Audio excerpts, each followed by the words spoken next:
Bienvenue dans le dataïsme. C'est un livre écrit par Laurent Darmon, publié aux éditions Rémanence.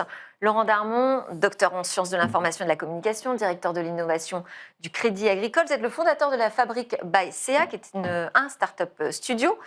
Et ce livre, vous le portez à titre tout à fait personnel. C'est, vous dites, la réflexion d'un simple citoyen, enfin quand même, qui est quand même bien immergé dans ce monde de l'innovation, Laurent. Voilà, et c'est votre regard sur cette société à l'heure des algorithmes. Est-ce que vous diriez qu'on est à la fin de quelque chose dans le secteur de l'innovation, des technologies, la fin de peut-être votre enthousiasme sur l'innovation? Bonjour. Heu, alors à la fin ou au début aussi, donc à la fin peut-être d'un mouvement, qui nous a porté depuis quand même quelques centaines d'années, hein. Il y a eu le moment religieux où on croyait à une immanence pour expliquer le monde.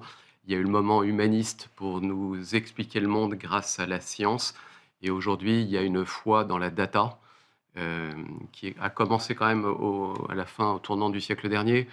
Un peu de désillusion peut-être, du XXe siècle, de cette foi qu'on avait. La télévision nous a apporté des images qui, montraient le monde tel qu'il est et puis à côté, la data de plus en plus accessible et tout devient data, l'être humain étant est lui-même un être biochimique, un algorithme biochimique. Bah, la question s'est posée: est-ce qu'on peut pas, avec toutes ces données, faire une optimisation mathématique, statistique? Et c'est le monde dans lequel on est, aujourd'hui, de cette efficience par l'optimisation. D'accord, mais c'est plutôt quand même un livre technocritique, ou je me trompe? Alors, c'est un monde qui prend le monde tel qu'il est d'abord. Donc, il ne s'agit pas de dire avec un brin de nostalgie, comment on revient au monde d'avant. Il ne s'agit pas de rentrer dans un déclinisme. Il ne s'agit pas d'être technophile et d'embrasser, les amoureux de la tech. Il s'agit de dire: «Le monde, maintenant, est un monde dataïste» et Oui. donc à partir de On est là, dans le traitement de la donnée, en on est dedans. permanence. Donc comment on fait société à partir de là et quel monde on veut? Et plutôt que de se laisser porter par des grandes tendances, on a sans doute à dire comment notre société et les choix politiques qu'on fait viennent dans le monde, de la data. Est-ce Quelques qu'il y a exemples. toujours une place pour l'humain? Il y a toujours une place pour l'humain déjà pour définir ce qu'on veut. Par exemple, la liberté d'expression, définissons-la. Les règles sur le harcèlement, on a vu récemment les règles sur la pornographie. En tout cas, on avait des règles dans le monde, physique traditionnel.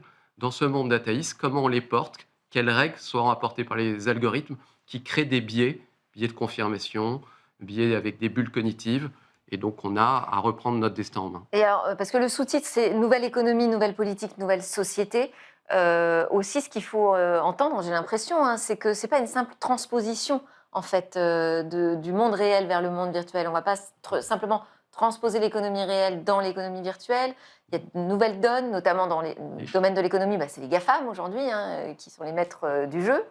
exactement, on a 2 grands changements. Un sur l'économie, on a eu l'habitude d'avoir une économie décentralisée avec, dans le modèle libéral, le fait de dire: «On cherche des optimaux locaux, des optimums locaux par chaque agent et ça doit créer un optimum pour l'ensemble de la société».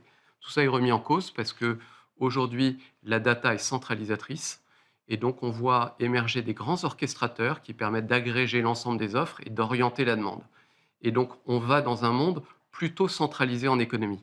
Et on observe dans la société exactement le mouvement inverse. puisque- D'individualisation, à outrance. Et surtout, on avait pour nous orienter des gatekeepers. Les gatekeepers, c'est ceux qui filtraient l'information pour nous, les journalistes, les politiques, les syndicats, toutes ces populations un peu éclairées et qui avaient cette capacité de le faire. Alors maintenant, les gatekeepers, ils sont, plutôt dénoncés au niveau de la Commission européenne, ce sont ces grandes plateformes numériques. Exactement, on a des plateformes qui jouent un rôle, dit-on, d'hébergeur, mais qui en fait permettent à cette information de circuler. La question qui est posée par le débat, c'est est-ce qu'elle circule vraiment librement ou est-ce qu'elle est orientée? Et elle est déjà orientée par le choix économique, c'est-à-dire une information qui a plus de valeur, qui aura plus de succès, circule mieux. Et quelquefois, ce sont plutôt les informations vraisemblables que les informations véridiques qui circulent plus rapidement. Alors vous parlez d'un risque de glisser vers un anti-humanisme radical. À quoi Vous ça voyez, ressemblerait? alors, à partir du moment où on commence à abandonner la raison au profit de cette logique algorithmique, on peut pousser les choses très très loin. Je vais donner deux exemples d'innovation entre guillemets qui émergent aujourd'hui.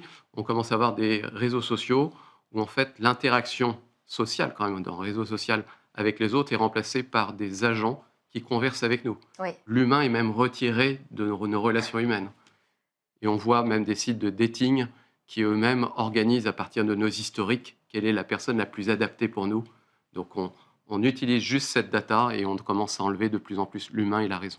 Donc, dans ce livre, vraiment, on décrypte dans quelle société on vit, ce qui a radicalement changé. Mais vous terminez avec l'heure des choix. Exactement, c'est là où il faut arriver. C'est-à-dire, il faut reprendre un peu notre destin en main pour se dire quelle société on veut. Et j'évoque en tirant quelques scénarios de prospective des futurs possibles, et c'est par des raisonnements par l'absurde ce que j'amène à nous dire quel est le scénario qu'on veut privilégier. Merci beaucoup. Donc, j'invite justement à le lire pour faire les bons choix. Laurent Darmon, vous êtes l'auteur donc de Bienvenue dans le dataïsme, paru chez Rémanence. Merci encore. Nous, on a justement un grand rendez-vous avec l'intelligence artificielle.